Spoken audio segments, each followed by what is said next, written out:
అందరికీ నమస్కారం. ఈరోజు ఎప్పటిలాగే మరొక కొత్త ఎపిసోడ్కి శ్రీకారం చుడుతూ మరొక విశిష్ట అతిథిని మన స్టూడియోకి పిలవడం జరిగింది. ఆయన ఎవరో కాదు, ఇప్పటివరకు నేను తీసుకొచ్చిన వాళ్ళందరూ అధికార పార్టీలకు సంబంధించి రాజకీయంగా అనేక రాజకీయ పార్టీల నుంచి వాళ్ళ యొక్క పార్టీల యొక్క కార్యక్రమాల గురించి, వాళ్ళ వ్యక్తిగత జీవితాల గురించి, వాళ్ళ రాజకీయ ప్రస్థానం గురించి చెప్తూ విశేషంగా అందించారు. కానీ ఈరోజు కొత్తతరంగా ఉండాలి, మనిషి జీవితానికి కొన్ని విషయాలు ఎలాగ దోహదపడుతున్నాయా, అడ్డుపడుతున్నాయా అనే దాని గురించి ఒక విశిష్ట అతిథిని పిలవడం జరిగింది. నమస్తే గురుగారు. నమస్తే. ఈయన చావా రమేష్ బాబు గారిని అందరికీ సుపరిచితులు, మన ప్రాంతంలో అందరికీ, రిటైర్డ్ ఎంఈఓ. మరియు ఈయన జ్యోతిష్యము, వాస్తు మీద నిష్ణాతమైన నాలెడ్జ్ని సంపాదించుకుని ఈరోజు ఎంతోమందికి అధైర్యపడుతున్నారు ధైర్యం చెబుతూ చక్కగా యువత కానీ మాలాంటి వ్యాపారస్తులు కానీ మరింత అభివృద్ధి చెంది మరింత విశేషాలు తెలుసుకోవడానికి ఎన్నో విషయాల్ని పంచుతూ అందరికీ వివిధ ఛానల్స్ ద్వారా కూడా ఈ రోజున మళ్ళీ మన స్టూడియోకి వచ్చి అసలు నేను అడిగాను గురుగారు, సార్ గురుగారు వాస్తు అంటే ఏంటి, అదృష్టం అంటే ఏంటి, జ్యోతిషం అంటే ఏంటి, ఇన్ని విషయాల మీద ఆధారపడి మనిషి జీవితం దీనికి ఎలా లింక్ పడి ఉంది, ఇది ఎంతవరకు కరెక్ట్ అంటారు? మీకు తెలిసిన నాజ్యులు మా స్టూడియోకి వచ్చి మా ప్రజలకు అందించమని కోరడంతోనే ఈరోజు స్టూడియోకి వచ్చారు. ఆయన్ని మనం ప్రశ్నిద్దాం. గురుగారు థ్యాంక్ యూ సార్ ఈరోజు స్టూడియోకి వచ్చినందుకు.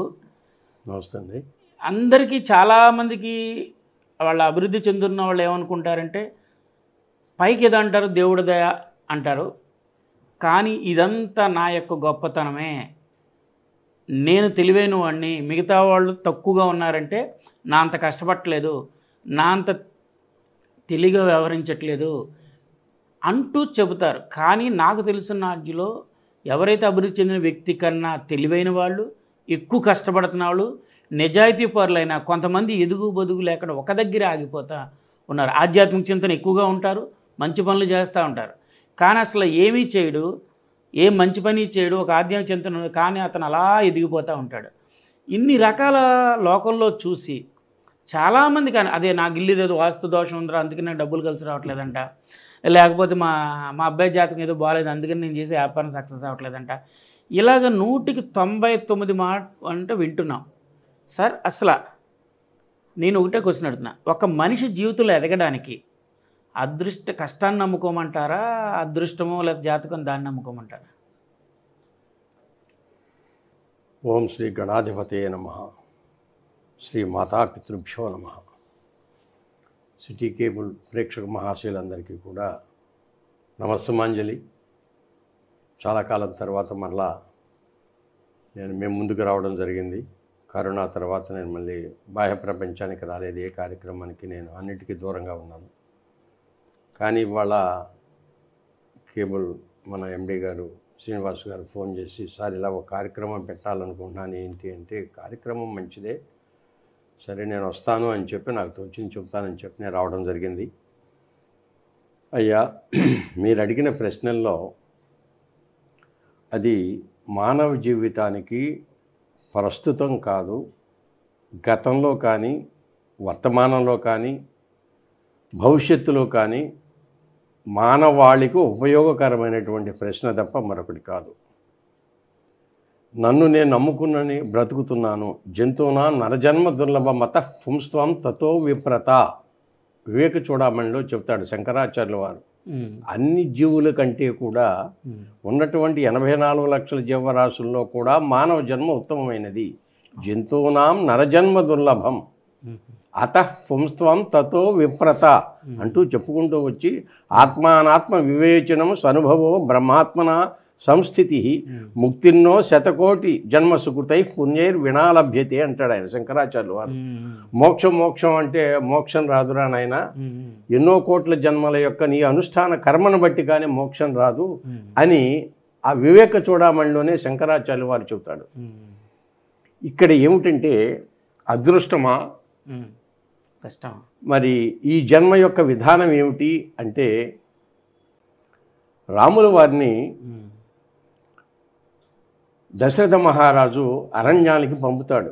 భరతుడికి పట్టాభిషేకం చేసే సమయం ముందు రేపు పట్టాభిషేకం అనగా కైకేయి చెప్పినటువంటి మాటలు విని అప్పటికప్పుడు కౌరు పంపి, నాయన రేపు ప్రొద్దున భరతుడికి పట్టాభిషేకం చేస్తున్నా, నువ్వు అరణ్యవాసానికి వెళ్ళిపోరా అంటాడు.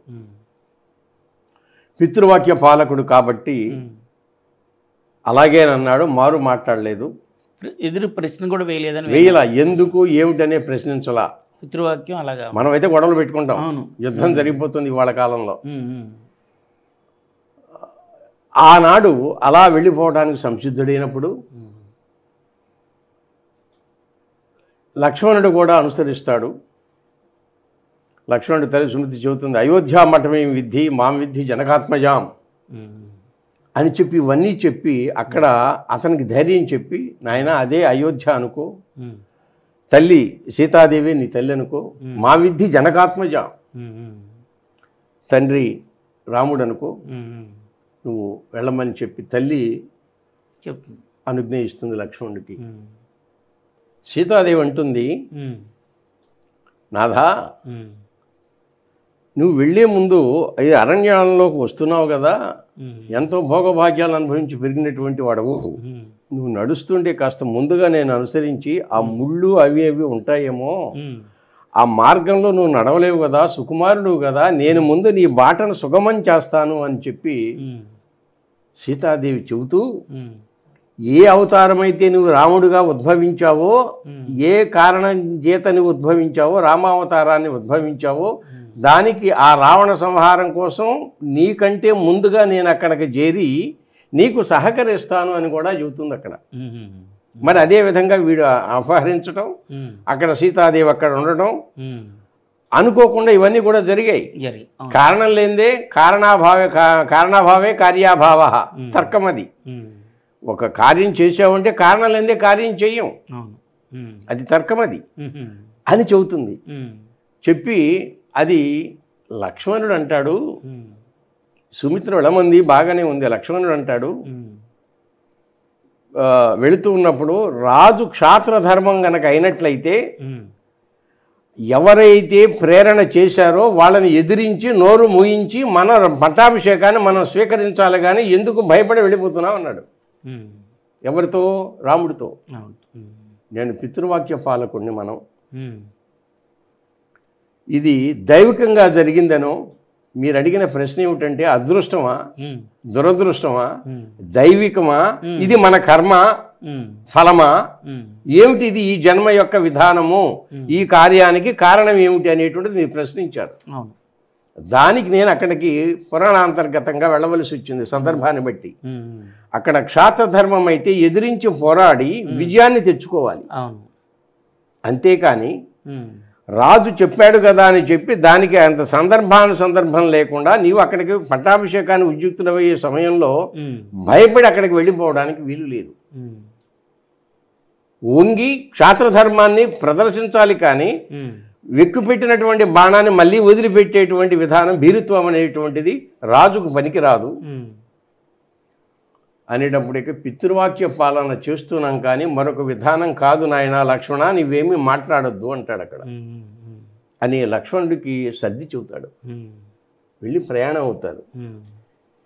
మరి రాముడు అరణ్యవాసాన్ని ఎందుకు అనుభవించవలసి వచ్చింది? సీతాదేవి కూడా మరి రావణుడి చేత ఎందుకు అపహరించవలసి వచ్చింది? ఇవన్నీ కూడా మనం ఆలోచించుకున్నట్లయితే ప్రారబ్ధ కర్మ అనాలా? వాళ్ళు దైవాంశ సంభూతులు కాబట్టి రావణ వధ కోసం పుట్టారు కనుక వాళ్ళ యొక్క కర్మఫలం అది అని చెప్పి మనం సరిపెట్టుకోవాలా? లేకుంటే వాల్మీకి కథ రాశాడు కనుక మనం చూస్తూ ఊడుకోవాలి నిక్షేపణంగా అని చెప్పి అనుకోవాలా? మరి అంతటి తపసంపన్నుడైనటువంటి ఈశ్వరారాధకుడైనటువంటి రావణ బ్రహ్మ కూడా ఈ చిన్న కారణం చేత చనిపోవలసినటువంటి పరిస్థితి వచ్చిందా? దానికి కారణం ఏమిటి? వాడి దురదృష్టమా? అన్ని సత్కార్యాలు చేసినటువంటి మహాపురుషుడు ఒక్క స్త్రీ అన్వేషణతోనే దానితోనే ఏం చేయలేదుగా, తీసుకుపోయి గుట్లో పెట్టుకున్నాడు అక్కడ, అంతే. ఏం చేయలా. అపహరించినందుకే అంతటి శిక్షణ అనుభవించాలా? అవును. మరి ఏమిటి ఇది? ఏ కర్మ అనాలి? ఏ ప్రారంధం అనాలి? ఏ దురదృష్టం అనాలి? ఏ జ్యోతిష్ శాస్త్రాన్ని బేస్ చేసుకుంటారు? ఏ వాస్తు శాస్త్రాన్ని బేస్ చేసుకుంటారు అక్కడ? మరి మయబ్రహ్మ, విశ్వకర్మ వీళ్ళందరూ కూడా అతని అంతఃపురాలన్నీ కూడా నిర్మాణం చేశారు. మరి వాస్తు దోషం వల్ల చచ్చిపోయాడు, చంపబడ్డానంటావా? మానసిక సంకల్ప వికల్పాలు ఇవి దేన్ని బట్టి వస్తాయి? ఇవన్నీ కూడా మనం ఆలోచించుకోవాలి. కర్మణ్యేవాధికారస్తే మా ఫలేషు కదాచన అవశ్యమనుభోక్తవ్యం కృతం కర్మ శుభాశుభం. వినత, కద్రువ వీళ్ళందరూ కూడా ఆ భారతాలో మనం చెప్పినట్లుగా ఆ కద్రువు దాసి వృత్తిని చేస్తూ ఉన్నటువంటి కద్రువును కూడా ఆ దాస్య విముక్తిని చేయడానికి అమృత భాండాన్ని గరుత్మంతుడు తీసుకొచ్చి ఇవ్వబట్టి అప్పుడు కానీ దాస్య విముక్తి కాలేదు. అది కర్మని, ఆ దాస్య విముక్తిని ఆవిడ అనుభవించి తెరవలసి వచ్చింది. అప్పుడు అంటుంది, ఏమిటమ్మా నీ కర్మ అంటే అవశ్యం అనుభోక్తవ్యం కృతం కర్మ శుభాశుభం అని చెబుతుంది తల్లి గరుత్మంతుడితో. చూడండి, ఒకదానికి అవినాభావ సంబంధం. పాండవ కురుక్షేత్ర సంగ్రామంలో కూడా వాళ్ళందరినీ కూడా కౌరవ సైన్యాన్ని చూసి అర్జునుడు ఏం చేస్తున్నాడు? గాంధీవాన్ని కింద పడేస్తాడు. అక్కడే గీతను ప్రబోధించవలసి వచ్చిందా అర్జునుడు? కృష్ణ పరమాత్మ అర్జునుడికి ఇంకెక్కడ తావు దొరకలేదా?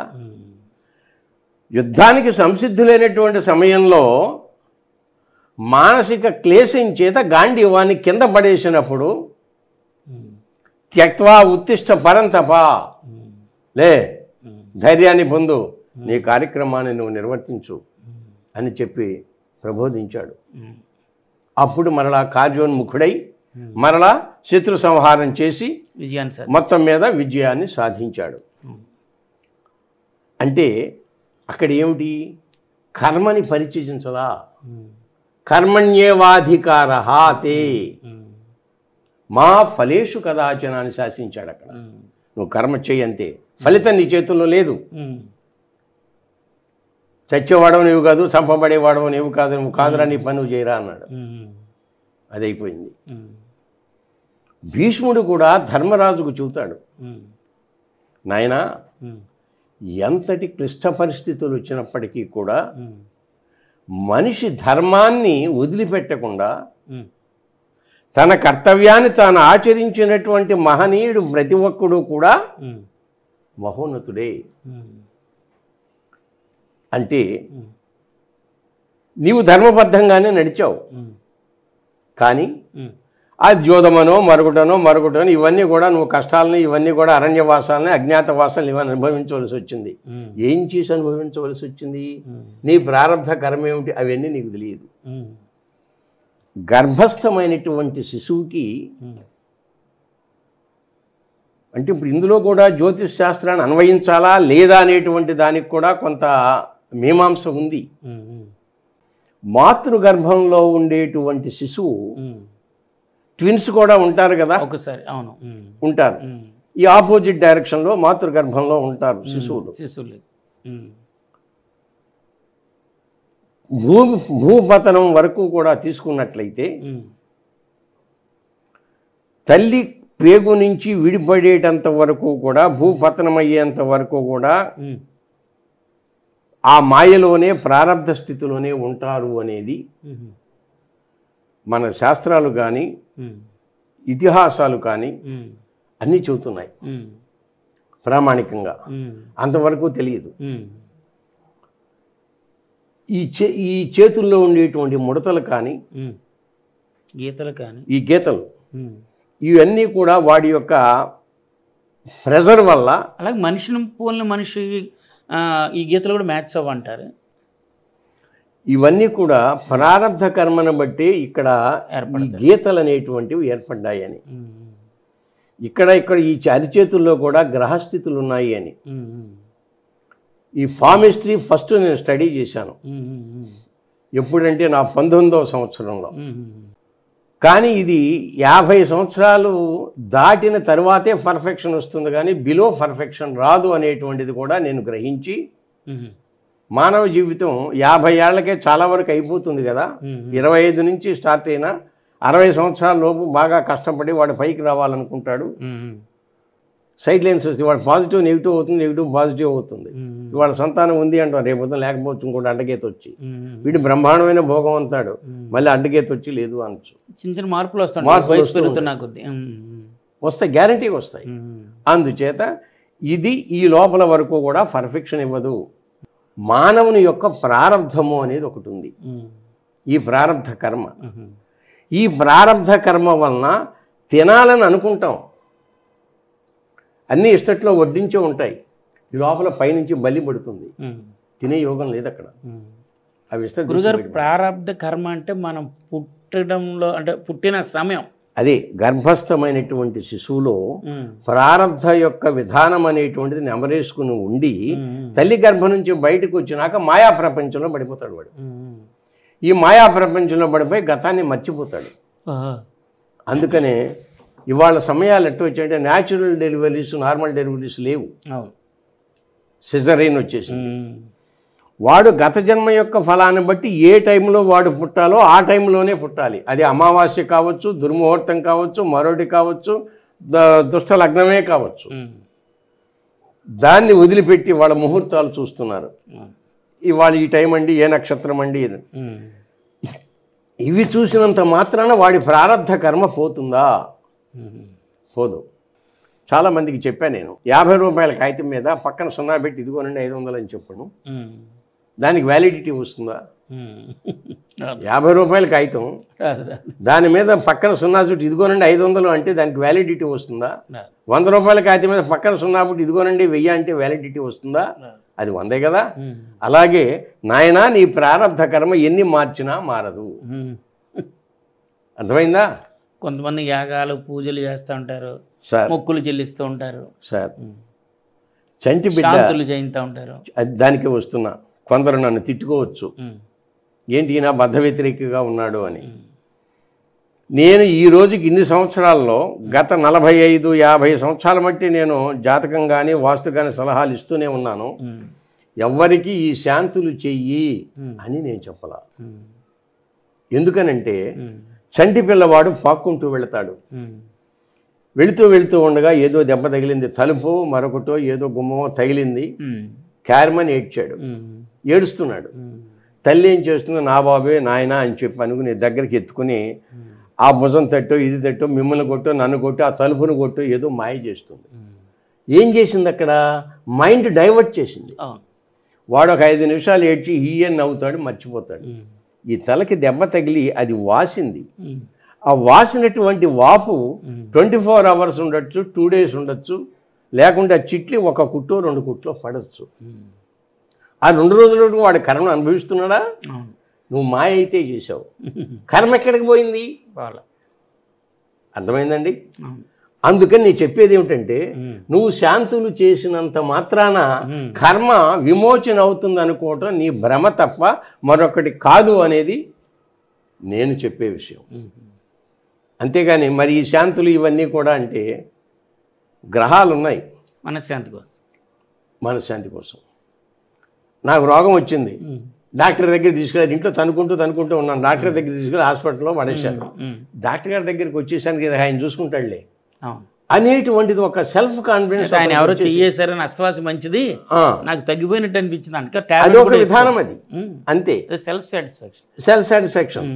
ఇవన్నీ ఏమిటాయంటే ఆ భ్రాంతి నుంచి జీవుణ్ణి డైవర్ట్ చేయటం కోసం చేసేటువంటి విధానాలు తప్ప, అయ్యా 19,000 జపం చేయాలి, ఇదిగో 8,000 జపం చేయాలి, దీనికో 4,000 అవుతాయి, దీనికి 10,000 అవుతాయని చెప్పి నేను చెబుతా, నా మీద నమ్మకం ఉంది, సర్లే 10,000 కాదండి ఇది 5,000 ఇస్తాను చేయండి గురువు గారని ఇస్తారు, ఆల్ రైట్ అంటాను. మీ కర్మకి నేను జపం చేస్తే మీ కర్మ ఎలా పోతుందండి?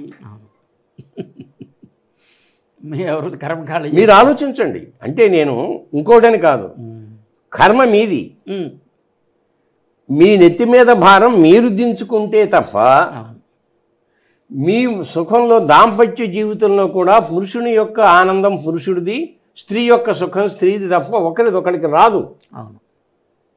సృష్టి రహస్యం, అవునా కదా? అలాగే మీ ఆనందం మీదే, స్త్రీ ఆనందం స్త్రీదే, ఎవడి దుఃఖము ఎవడి సుఖము వాడిదే, ఎవడి కర్మ అంతే తప్ప ఇంకొకటి తీసేస్తే ఇది పోయేది కాదు. అలా అనుకున్నప్పుడు ఈ మహనీయులందరూ యుద్ధం ఎందుకు? అవును కదా. ఆ శాంతులు చేసేసి అందరినీ కూర్చోబెట్టి కృష్ణుడు రాయభారాలు ఇవన్నీ చేయటం ఎందుకు? యుద్ధాలు జరగడం ఎందుకు? తనకు చావడం ఎందుకు? ఏమండి, హోమాలు చేసినంత ఫలితం వస్తుంది, ఇది వస్తుంది అనుకుంటే ఏమో సార్, ఇవన్నీ నేను మాత్రం విశ్వసించను. నా మొదటి నుంచి నా సిద్ధాంతం అదే. నేను ఎవరు వచ్చినా కూడా అయ్యా ఇవన్నీ భ్రాంతి, నేను చెయ్యమని చెప్పను, మీ నమ్మకాన్ని ఖండించను, మీ ఇష్టం. అయితే గురుగారు రాకపోగా ఇప్పుడు యువత డిగ్రీలు చేస్తున్న బాగా వచ్చారు. కొంతమంది ఉద్యోగం చేయాలా లేదా వ్యాపారం చేయాలి. వ్యాపారాలు చేస్తే నేను సక్సెస్ అవుతాను, అవునా. వ్యాపారాలు చేసి సక్సెస్ అయ్యి ఎంతోమంది కొన్ని వందల ఉద్యోగాలు సృష్టించిన వాళ్ళు కూడా ఉన్నారు. ఇప్పుడున్న యువతకి మీరు ఇచ్చేది దేన్ని నమ్ముకోమంటారు? కష్టాన్న, మళ్ళీ ఎగెనిస్ట్ నా జాతకం చూపించుకొని ఆ జాతకంలో నీకు లేదురా మా అంటే ఆగిపోయాడు ఒక ఎంప్లాయీలో ఉండిపోమంటారు? సార్, జాతకం కూడా ఇద్దరు ట్విన్స్ ఉన్నారు, సర్జరీకే వెళ్ళారు. అసలు జనంగా పరాశర మహర్షి చెప్పినటువంటి విధానం ఏంటంటే, డెలివరీ అయ్యేటప్పుడు శీర్షోదయం నార్మల్ డెలివరీకి శీర్షోదయం కంఠం ముందు బయటకు వస్తుంది. ఆ తర్వాత బేబీ పూర్తిగా నెమ్మదిగా బయటకు వస్తుంది. కంఠం శీర్షోదయం అయిన తర్వాత సమయాన్ని నోట్ చేసుకోవాలి. మీ అబ్బాయి 10 గంటల 18 నిమిషాలకి పుట్టాడు అని మీరు అంటున్నారు. ఆ 10 గంటల 18 నిమిషాలకి లగ్నం మారబోతోంది. ఏ కుంభలగ్నంలో పుట్టాడు, సంధి లగ్నం అయింది, 10-18 నిమిషాలకి లగ్నం మారుతుంది, మళ్ళీ మీన లగ్నం రాబోతుంది. 18 నిమిషాలకని మీరు చెప్పారు. నేను దేని బేస్ చేసుకోవాలి? క్లాషెస్ అక్కడ వస్తాయి జ్యోతిష్ శాస్త్రంలో, అక్కడ సమస్యలు వస్తున్నాయి. నక్షత్ర సంధి, లగ్న సంధి ఇవన్నీ వచ్చినప్పుడు ఏ నక్షత్రాన్ని బేస్ అవ్వాలి, ఏ లగ్నాన్ని బేస్ అవ్వాలి? ఏదో ఆ కంప్యూటర్ ఆపరేటర్ మీద కొట్టేసి ఇదిగో ఇది వచ్చిందని చెప్పి ఒక చిట్టా ఇచ్చేసేసి ఏదో 4 మాటలు చెప్పేసి శాంతులు చేయించుకో, ఇది చేసుకోమని చెప్పి చెబుతున్నారు. అసలు ప్రిడిక్షన్ కంటే ఇవి కొసర్లు ఎక్కువైపోయాయి. అర్థమైందండి? ఇది మాయా ప్రపంచం. నేను అనేది ఒక్కటే, అటువంటి సందర్భంలో పరాశర మహర్షి చెప్పింది ఏమిటంటే, శీర్షోదయం అయిన దగ్గర నుంచి శిశువు భూపతనం వరకు నీ సమయంతో చూసుకోండి. శీర్షోదయం అయిన తరువాత బిడ్డ కంప్లీట్ తల్లి గర్భంలో నుంచి బయటకు వచ్చిన సమయం చూడండి. ఒక 4 నిమిషాలు 5 నిమిషాలు అంతకు మించి పట్టదు. ఈజీగా బిలో 5 మినిట్స్ అయిపోతుంది. ఆ శీర్షోదయం బయటికి తల బయటకు వచ్చేటంత వరకే తప్ప ఆ తర్వాత ఈజీగా వెళ్ళిపోతుంది. Maximum 7 minutes. అర్థమైందండి? ఏదో పేగు మెడనేసు పుట్టి ఇటువంటి విధానాలు వచ్చినప్పుడు కొంచెం లేట్ అవుతుంది, కానీ లేకుంటే ఈజీగా బిలో 5 మినిట్స్ అయిపోతుంది. శాస్త్రంలో కూడా చెప్పినవి అవి. అయితే ఇక్కడ జరిగేది ఏమిటి? ఆ సమయాన్ని మళ్ళా అర్ధభాగం తీసుకోవాలి. కంఠం బయటకు వచ్చిన తర్వాత 5 నిమిషాల సమయంలో అర్ధభాగం తీసుకోవాలి. అంటే 2.5 నిమిషాలు తగ్గించి తీసుకోవాలి. 10-18 నిమిషాలని మీరు చెప్పారు. మీ అబ్బాయి 10-18కి పుట్టాడు. కుంభలగ్నం అయిపోయి మీనలగ్నం రాబోతుంది. రాబోయేటప్పుడు కుంభలగ్నాన్ని ప్రధానంగా తీసుకోవాలా, వచ్చేటువంటి మీనలగ్నాన్ని తీసుకోవాలా? ఏది తీసుకోవాలి? లగ్న స్ఫుటం చేయాలి అంటే ఏది చేయాలి అంటే ఇలా 2-3 నిమిషాలు వెనక్కి వచ్చి దాని ప్రకారం వెనక లగ్నాన్ని తీసుకోవాలి, కానీ ముందుకు వెళ్ళడానికి వీల్లేదు. అలాగే అక్కడ డాక్టర్ చేసేటప్పుడు వాడు వాచి కొద్దిగా స్లోగా ఉండొచ్చు, ముందు ఉండొచ్చు. ఆ నోటీస్ వచ్చి చెప్పేసరికి ఇంకో 2-3 నిమిషాలు డాక్టర్లు నర్సులు చెప్పేటువంటిది వాళ్ళు అక్కడ ఏం చేస్తారంటే వాళ్ళ కాన్సన్ట్రేషన్ ఒకటి ఆలోచించాలి, ప్రశ్న మీద ఉంటుంది. వాళ్ళు బిడ్డని తల్లిని రక్షించాలని చూస్తారు, కానీ వీడు ఏ టైంలో పుట్టాడు, ఈ టైం వీడికి చెప్పాలనే దృష్టిలో వాళ్ళు ఎవరో పని చేయరు. ఒకవేళ మనం వాడైతే పట్టు తిడతారు వాళ్ళు, నీకు ఇది ముఖ్యమా వాడు ముఖ్యమా.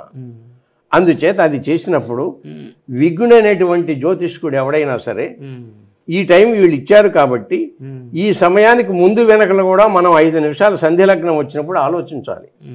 ఆలోచించి వెనక లగ్నం వచ్చినప్పుడు ఏం జరుగుతుంది, ముందు లగ్నానికి వెళ్ళినప్పుడు ఏం జరుగుతుంది.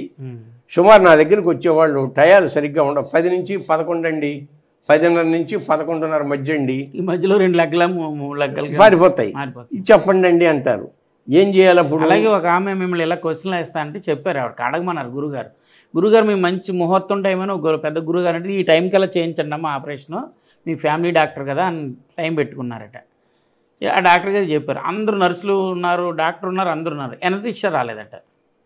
అంటే ఆయన అన్నది అరగంట దాటితే బ్యాడ్ టైం అమ్మ అన్నట్టు కరెక్ట్గా బ్యాడ్ టైంలోనే ఆయన వచ్చాడు, ఆపరేషన్ అయిపోయింది, వచ్చింది. అది వాడి యోగం, అదే అంటారు ప్రారంభం అన్న. అదే ప్రారంభం అంటారు. ఆ యోగం అనేది ఇప్పుడు అదే దాటుంటే ఎంత బాగున్నామా, అదే అదృష్టము, దురదృష్టము.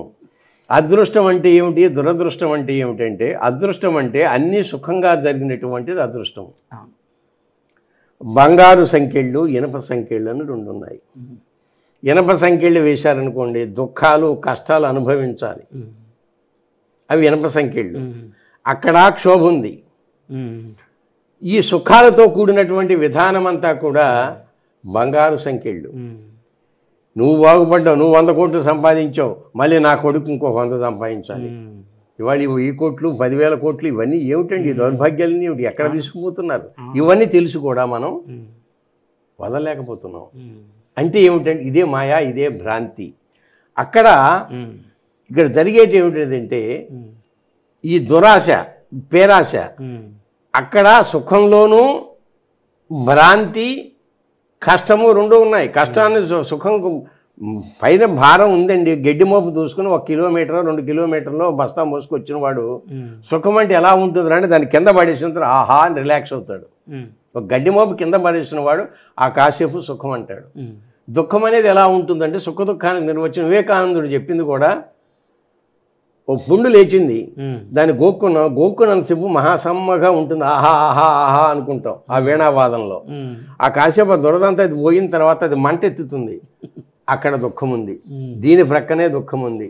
అంచేత సుఖం పక్కనే దుఃఖం, దుఃఖం ప్రక్కనే సుఖము, రెండు కూడా అవినాభావ సంబంధాలు కలిగినటువంటివి. అలా ఇంకొకరు అడగమన్నారు, కొంతమంది జాతకం లగ్నం ఫిక్స్ అయిందండి, జాతకం ఉంది, ఆయన ఆ లగ్నం ప్రకారం చెప్తే ఆయన జీవితంలో, అబ్బాయి జీవితంలో, అమ్మాయి జీవితంలో జరుగుతున్నాయి. కానీ ఇంకో ప్రిడిక్షన్లో వాళ్ళు చెప్పేదండి, మా వాడు ఇలా వ్యాపారం చేశాడు నష్టం వస్తుందని చెప్తే చూసి మళ్ళీ అమ్మ జాతక ప్రకారం ఈ వ్యాపారాలు చేయకూడదు, ఈయన వేరే వ్యాపారం చేస్తే క్లిక్ అవుతాడు, మీరు ఇది చేశారు అందుకనే అన్న. ఇది దీన్ని ఎలా మీరు వివరిస్తారు సార్? మీరు ఏ వ్యాపారాలు చేసినా సమయం అనేది అక్కడ ప్రధానం. జ్యోతిష్ శాస్త్రం తప్పు కాదు. జ్యోతిష్ శాస్త్రాన్ని అధ్యయనం చేసి సరైనటువంటి ప్రిడిక్షన్ ఇవ్వలేకపోవటం అనేటువంటిది ఆ వ్యక్తి యొక్క లోపం, కానీ శాస్త్రం మాత్రం తప్పు కాదు. దానిలో పరిపూర్ణత్వం లేకపోతే నా నోటికి వచ్చిన కోతలు నేను కోస్తా. దాన్ని విశ్వసించేవాడు విశ్వసిస్తాడు, విశ్వసించిన వాళ్ళు విశ్వసించరు.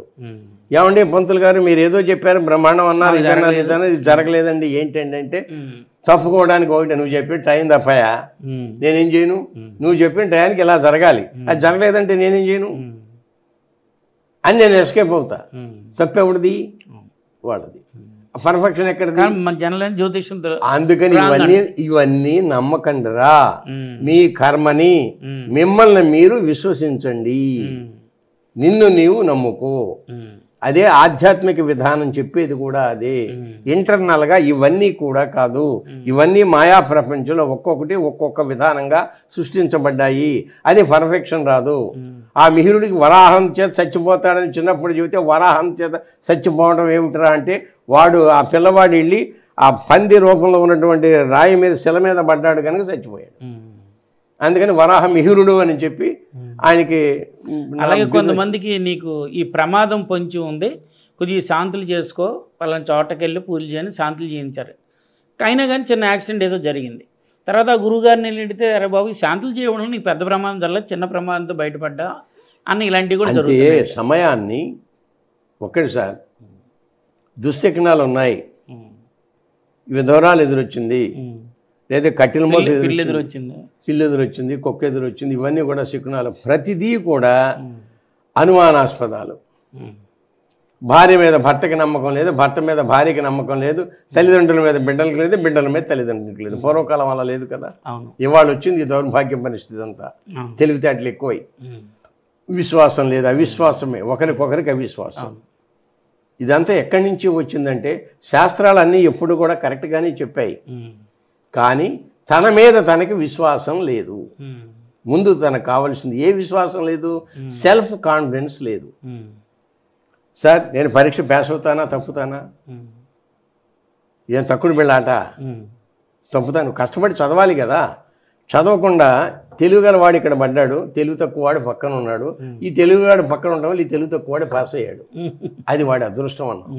అదృష్టము అంటే నా అదృష్టం అదృష్టం కంటికి కనపడనటువంటిది.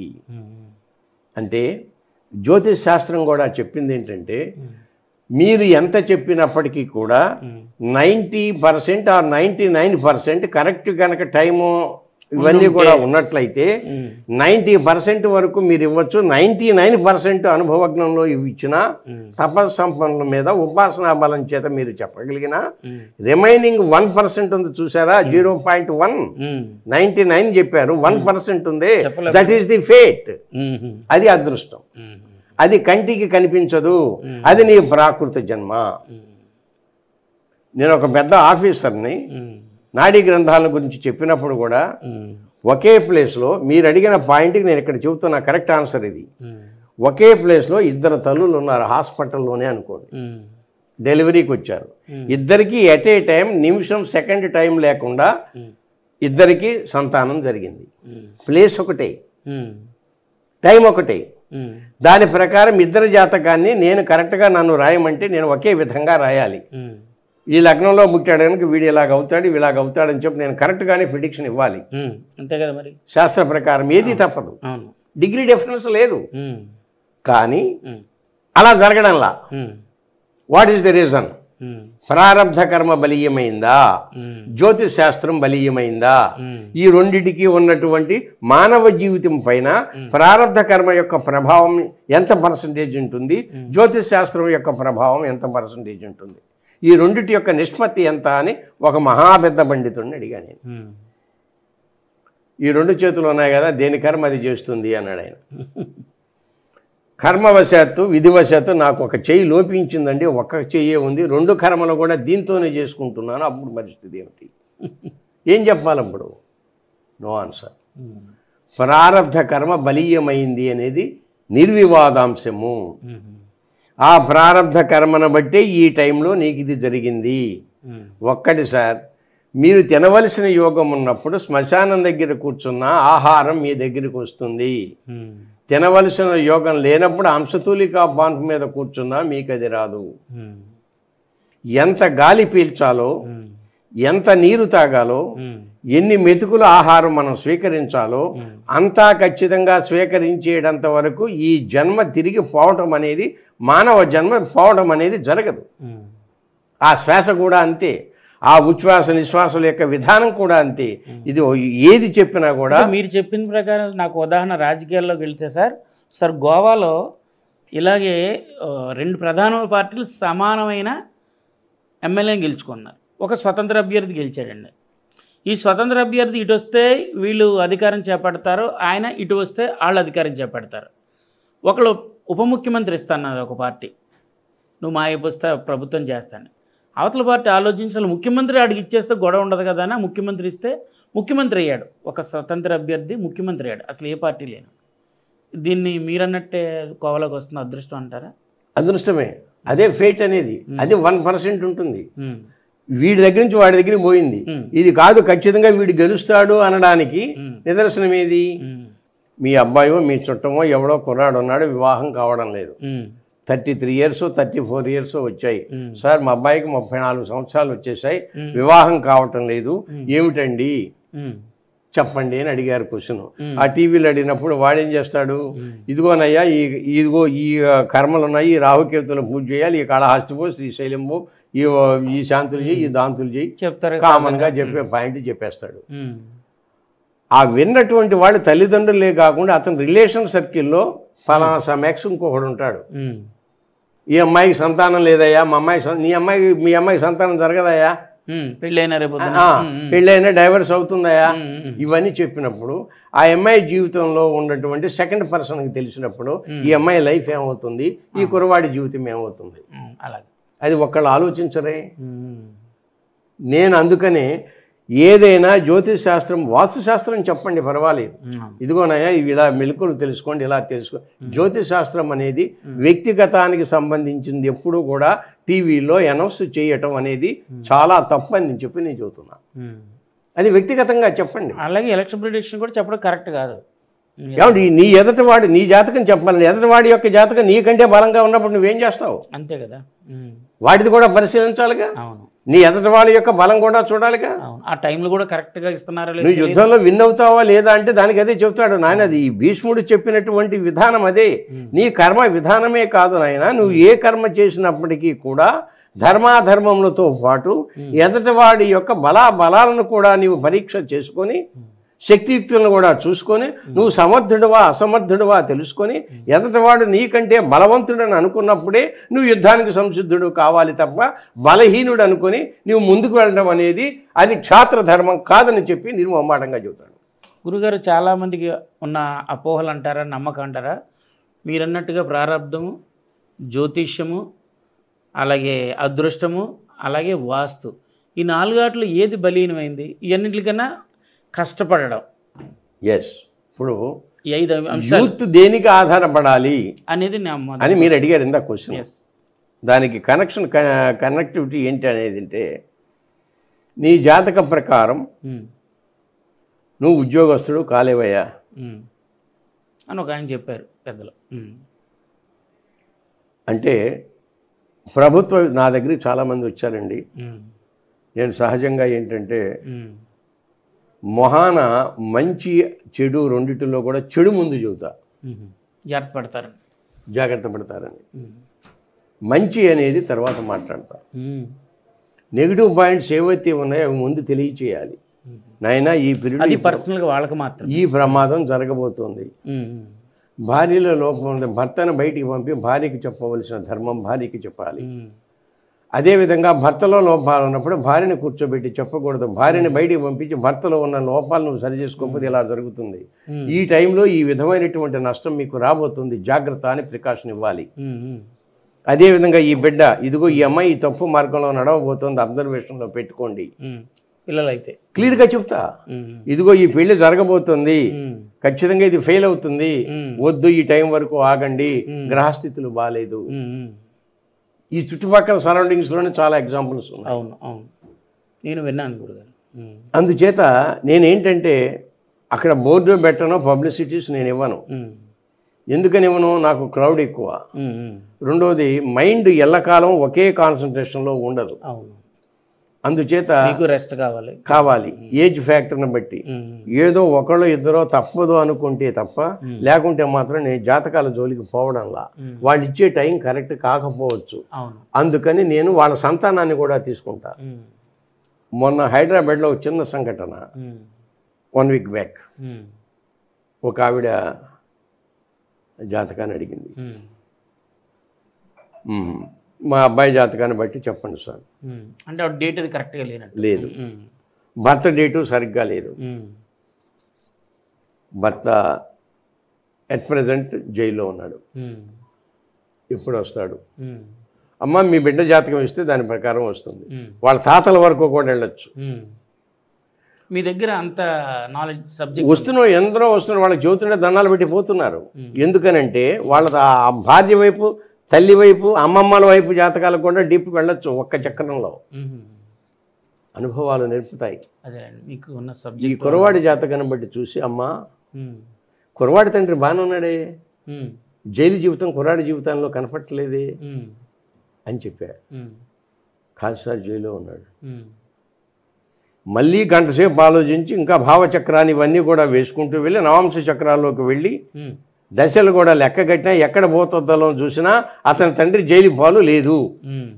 లేదమ్మా ఇతను బ్రహ్మాండమైన భోగాన్ని అనుభవిస్తున్నాడే, మరొక మ్యారేజ్ చేసుకుని నిన్ను వదిలిపెట్టి. అంటే నీకు ఈ సంతానం అనేటువంటి వ్యక్తి, ఇప్పుడు ఉన్నటువంటి వ్యక్తి యొక్క సంతానమేనా, అదొక్కటి నిజం చెప్పన్నా.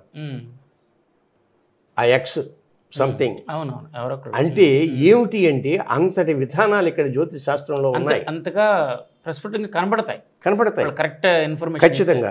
రెండోది కరెక్ట్ లేదనుకోండి, వచ్చిన టయాన్ని బట్టి చెప్పచ్చు. నువ్వు ఏ టైంలో వచ్చావు, అయ్యా నేను పరీక్ష పాస్ అవుతానా లేదా, ఇప్పుడు నీ డేట్ ఆఫ్ బర్త్ లేదు, టైము లేదు, తోటకూర లేదు, ఆల్ రైట్ ఈ టైంలో వచ్చావు కాబట్టి వాళ్ళ గ్రహస్థితులు ఏమిటి, ఈ లగ్నం ఏమిటి, ఈ లగ్నాన్ని నువ్వు అడిగిన ప్రశ్నకు అనుకూలంగా ఉందా, ఆ స్థానాన్ని బట్టి చెప్పాలి. అలాగే డేట్ లేకపోయినా పిల్లలు లేకపోయినా ముఖ కవళికలను బట్టి, జుట్టును బట్టి, కళ్ళను బట్టి చెప్తారంటారు. జుట్టు కాదు, కళ్ళు కాదు, ఇవన్నీ నిజాలంటారా? నేను చెప్పేదేనండి. నేను నిన్నటి వరకు కూడా 1990 నుంచి 2005 వరకు 2006 వరకు కూడా ఫొటోస్ను బట్టి కళ్ళను బట్టి జాతకం చెప్పా హైదరాబాద్లో. అవునా? మీరు నమ్మరు. అది కనెక్ట్ అయినాయా? చెప్పి కనెక్ట్ కాబట్టే కదండి నాకు ఖాళీ లేకుండా వచ్చింది. సిటీ కేబుల్ రామకృష్ణ గారు చనిపోయారు. అవును. ఆక్సో బనియన్స్ తిరుపూరు వాళ్ళు కంపెనీ కూడా ఇదైతే అప్పుడు జీరోగా ఉంటే బిజినెస్ 2 years తర్వాత నా దగ్గరకు వస్తే హైదరాబాద్లో ఇదిగో ఈ టైం ఇదవుతుందని ఆక్సో నిర్వచనం కూడా చెప్పి బిజినెస్ ఇలా డెవలప్ అవుతుందని చెబితే తుమ్మలపల్లి కళాక్షేత్రంలో 4.5 లక్షలు పెట్టి ఎల్ఆరీశ్వరి జిక్కి వీళ్ళందరితో కలిపి 4.5 లక్షలకు పెట్టి జ్యోతిష వాచస్పతి అని బిరుదు ఇచ్చారు నాకు. స్వర్ణ ప్యాలెస్ నుంచి అక్కడికి వెళ్ళి ఇచ్చేస్తే. అర్థమైందండి. శాస్త్రంలో ఆ పట్టు ఏంటంటే ఆ టయాన్ని బట్టి, ఆ లగ్నాన్ని బట్టి, వచ్చిన టయాన్ని బట్టి, ఆ లగ్నాన్ని కూడా ఈ లగ్నంలో పుట్టినటువంటి వాళ్ళైతే ఐస్ ఈ విధంగా ఉంటాయి అనేటువంటిది ఒక రేసెస్ ఉంది. నిన్ననే ఒక ఆర్కిటెక్ట్ ఒక ప్లాన్ ఇస్తే, యూకేలో నుంచి ఒక ప్లాన్ వస్తే ఆర్కిటెక్ట్ను కాంటాక్ట్ చేస్తే ఆర్కిటెక్ట్ 5 నిమిషాలు మాట్లాడితే, నాయన నువ్వు చాలా నిజాయితీగా ఉన్నావు, నీతివంతుడిగా ఉన్నావు, కష్టపడి పైకి వస్తున్నావు, వెనకాల ఇదంతా లేదని చెప్పి, కానీ నువ్వు ఎంత నిజాయితీగా ఉన్నావో ఇంకా ఉచ్చస్థితి రాలేదు, నీకు ఫీల్డ్లోకి రాలేకపోతున్నావు, నీ సిన్సియారిటీని నేను ఇది అభ్యస్తుందని చెప్పి 2 ముక్కలు చెబితే వాయిస్ లేదు అతనికి. వాయిస్ని బట్టి అతను ముక్కు మొహం డేట్ ఆఫ్ బర్త్ లేవు. నేను ఎందుకు చెబుతున్నానంటే అది అనుభవాన్ని బట్టి వస్తుంది. అవి శాస్త్రాలు కొన్ని ఉండవు. అయితే గురుగారు మీలాంటి వాళ్ళు పెద్దల యొక్క సలహాలు, సూచనలు మా సిటీ ప్రేక్షకులకి, ఎంతోమంది యువతకి రాబోయే రోజులు అవసరం ఉంటుంది. మనం ఏదైతే విడివిడిగా అంశాలు అనుకున్నాం, అదృష్టము, జాతకము, వాస్తు, జ్యోతిషం అన్నీ మన మానవ జీవితంలో మిళితమై ఉన్నాయి. దాని డెప్త్గా సబ్జెక్ట్ ఉన్న రోజున అది సరైన వాళ్ళ చేత చెప్పబడి ఆ మార్గాల ద్వారా నడుచుకుంటే మంచి భవిష్యత్తు ఉంటుంది, భయాలు ఉండవని కాదు మీరు చెప్తారు. ఒక్కటే సార్, అదృష్టం అన్నారే, మీకు కలిసి రాలి 7 ఏళ్ల మట్టి ఓ సిద్ధాంతితో మీరు ఇల్లు వేయించుకున్నారు, నన్ను తీసుకెళ్ళారు. వాడెవడో కట్టింది నేను చూసి ఇది చేయటం ఏంటని చెప్పి తలుపు పగలగొట్టేసి కిటికీ పగలగొట్టి మెట్లు పగలగొట్టే అని చెబుతున్నారు. వీళ్ళు ఈయన చెప్పాడు కదా అని చెప్పి వీళ్ళు ఏం చేసి పగలగొట్టేస్తున్నారు. కొందరికి ఉన్నాయి పోతున్నాయి. అసలే దరిద్రం వేడిస్తే మళ్ళీ ఇంకో ₹1,00,000 నిష్ట దరిద్రం అవుతుంది. కొందరికి కలిసి వచ్చింది. ఈ కలిసి వచ్చింది ఏంటి ఏమనుకుంటున్నారంటే, ఫలానా సిద్ధాంతి గారు వచ్చేసారు, ఇది చెప్పేశారు, ఈ తలుపు కాదన్నాడు, ఇదన్నాడు, ఆయన వల్ల మా ఇంటికి వచ్చేసింది బ్రహ్మాండమైన అదృష్టం, నేను బాగుపడ్డానని వీళ్ళ భ్రాంతి. ఇవన్నీ కూడా వాళ్ళ టైం. నీ యోగము, నీ యోగము, నీ యోగము మాది కాదు. నీ యోగం మాది దురదృష్టం కాబట్టి పగలగొట్టేవాడు దొరికాడు. సరైన వాడైతే పగలగొట్టకుండా దాని సూక్ష్మ మార్గాలు చెప్పేవాడు దొరికాడు. అయ్యా మీరు చెప్పినట్టు అన్నీ జరుగుతున్నాయంటే నీ అదృష్టం బాగుంది అయ్యా, నీ యోగం అది, నేను చెప్పేది ఏముంది, అదే ప్రారంభం అంతే. అది ఈ రెండిటికి సమన్వయం అనేటువంటిది. వాస్తు గొప్పదా జ్యోతిషం గొప్పదా అంటే, జ్యోతిషం లేనిదే వాస్తు అనేది లేదు. జ్యోతిష్ శాస్త్రంలో అంతర్భాగమే వాస్తు తప్ప వాస్తు నుంచి దోషితం పుట్టలా. ప్లాన్ ఇచ్చారు, ఇదిగో ఇంత పొడవు ఇంత వెడల్పు, ఈ నైరుతి నుంచి ఈశాన్యం ఇంత వచ్చి 1 అంగుళం ఎక్కువ వచ్చిందండి, 2 అంగుళన్నర ఎక్కువ వచ్చిందండి, పర్వాలేదండి, ఈశాన్యం కొంచెం ఎక్కువ పెట్టేశాను, 2 అంగుళాలు వచ్చింది, పర్లేదు కానీ ఉంచి. ఈ సిద్ధాంతులు చెప్పేది. ఎవడ పెట్టమన్నాడండి? ఏ సిద్ధాంత ప్రకారం నీకు అంగుళం ఎక్కువ వచ్చింది? రావడానికి వీల్లేదు. థీరీ అంటే థీరీనే. ఇంత పొడవు ఇంత వెడల్పు పెట్టుకున్నప్పుడు నీకు ఇంత రావాల్సిందే. అంగుళం కూడా ఎక్సెస్ రావడాన్ని నేను యాక్సెప్ట్ చేయను. నేను బాపట్ల ఇచ్చినా, హైదరాబాద్ ఇచ్చినా, కేరళ ఇచ్చినా, కర్ణాటక ఎక్కడికి ఇచ్చినా సరే ప్లాన్తో పాటు డయాగ్నల్ కూడా ఇంతని ఇచ్చేస్తాం. ఇంతే రావాలి, ఇన్ని అడుగులు ఇన్ని అంగుళాలు రావాలి తప్ప అంగుళం ఎక్సెస్ రావడానికి వీల్లేదు. వచ్చిందా నీ ప్లాన్ తప్పు, నువ్వు వేసిన విధానం తప్పు, సెట్ ఇట్ అని చెప్పి నిర్మమాటంగా చెబుతాను. ఏంటది? క్యాల్కులేషన్స్ అంతే. సబ్జెక్ట్ ఉంది, దాన్ని సబ్జెక్ట్ ఉంది. వాళ్ళు ఆశ్చర్యపోతారు, సార్ ఇంతవరకు ఇలా ఇచ్చిన వాడు లేడని. అవును, మన పూర్వీకులు కట్టినవి 100-500 సంవత్సరాలైనా ఎటువంటి పగులు రాకుండా ఉన్నాయి, కానీ ఈ మధ్య కట్టిన అదే కారణం అంటారు. ఇవన్నీ ఎంత మాయండి, మసిపూసి మారే. మీరు మా స్టూడియోకి వచ్చి ఇన్ని మంచి విషయాలు చెప్పారు. ఏదేమైనా మీరు చెప్పిన సబ్జెక్టులోంచి నేను తెలుసుకున్నది, మనం అదృష్టం బాగలేక నాకు కలిసి రావట్లేదు అని ఉండకుండా, మీరు కష్టపడి చదువుకునే పిల్లలైతే చదువుకుంటూ వెళ్ళండి. మీ ప్రారంభ కర్మలు కానీ ఎలా ఉంటే దాని రిజల్ట్ అలా వస్తాయి. మీరు నిజంగా మీ ప్రారంభ కర్మ బాగుండి మీరు చదవడం మానేస్తే మీరు ఎంతో మంచి ఆఫీస్ రావాల్సిన వాళ్ళు ఆగిపోవచ్చు. అలాగే మంచి వ్యాపారం పెట్టారు, దాంట్లో పూర్తిగా చాలామంది వ్యాపారం చేయట్లా. వాళ్ళు మొబైల్స్ చూసుకుంటూ వ్యాపారం పెడతారు, కౌంటర్లో కూర్చుంటారు, మొబైల్ చూసుకుంటూ ఉంటారు. పూర్తిగా మనసు పెట్టి ఆ వ్యాపారం చేయాలి. వ్యవసాయం చేసినా కూడా అలా చేసుకుంటూ వెళ్ళండి. ఇక మీ అదృష్టం ఉంటే జరుగుతూ ఉంటుంది, లేదంటే మినిమం మనం సర్వే అవుతాము అంతే తప్ప పూర్తిగా యువత అనేది చదువు విషయంలో కానీ పెట్టిన వ్యాపార విషయంలో కానీ వెనకంజ వేయకుండా మీరు కష్టాన్ని నమ్ముకుంటూ మంచి మాట తీరుతో ఆ వ్యాపారాలను చేసుకెళ్ళమని గురుగారు చెప్పిన దాన్ని బట్టి నాకు అర్థమైంది. ఖచ్చితంగా రాబోయే ఎపిసోడ్స్లో మనం వాస్తు మీద చాలా పెద్ద సబ్జెక్టు, చాలామంది డబ్బులు పోగొట్టుకుంటున్నారు, అనవసరంగా వాళ్ళు అప్పుల పాలవుతున్నారు. అలాగే ఈ జ్యోతిష్యం మీద కానీ అనేక అంశాలని కలిసి కూర్చొని, అలాగే వివాహ వేడుక ఎందుకు జరుగుతుంది, మన పూర్వీకులు ఎందుకు పెట్టారు, దాని మీద అలాగే ఉమ్మడి కుటుంబాలు ఎందుకు ఈ రోజున చిన్నాభిన్నమయ్యి ఆ తర్వాత ఒక 3 బెడ్రూమ్ ఫ్లాట్ కావాల్సి వస్తుంది, 3 మనుషులు ఉంటే, ఒక భార్యకోటి, భర్తకోటి, పిల్లలకోటి. అలా ఒకప్పుడు మొత్తం ఒక 20-30 మంది ఒక చావిడిలోనూ ఒక ఇంటిలోనూ ఉండే మన ఉమ్మడి కుటుంబం ఉన్నప్పుడు ఫ్యామిలీలు ఇప్పుడు విడిగా విశాలంగా ఉన్నా కూడా మానవ సంబంధాలు సరిగ్గా లేవని అనేక మంది చెప్తున్నారు. ఇలాంటి పెద్దలతో ఎపిసోడ్లు చేయించని ఖచ్చితంగా దాన్ని వీలైనంత వరకు మంది దాన్ని ఫాలో అయ్యి చూసి అది మీ పిల్లలు కూడా చూసేటట్టుగా చేయమని పెద్దలందరినీ కోరుతున్నాను. ఇలాంటి మంచి విషయాలు మరికొంతమందితో కూడా ముందుకు వస్తూ గురుగారితో రాబోయే రోజుల్లో మిగతా అంశాలపై ఎపిసోడ్లుగా మీకు ప్రచారం అవుతాను. ఈ స్టూడియోకి వచ్చి ఈరోజు మనందరితో పాల్పంచిన ముందుగా ఆయనకు మీ అందరి తరపున ధన్యవాదాలు తెలియజేస్తాను. స్వస్తి.